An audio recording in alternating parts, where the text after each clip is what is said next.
En la Fundación de Investigación creemos que la innovación no es solo una palabra que esté de moda. Es un pilar fundamental para poder ofrecer una actividad asistencial de excelencia, más eficaz y más humana.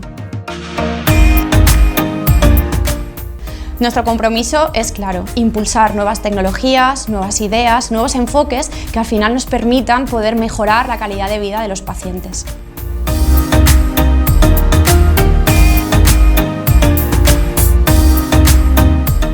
La innovación no solo significa avances científicos, sino también la capacidad de pensar diferente, de encontrar soluciones creativas a los desafíos que enfrentamos día a día. Por eso hemos creado el Comité de Innovación, un órgano dedicado a gestionar las ideas innovadoras y a facilitar la transferencia del conocimiento para seguir promoviéndolo.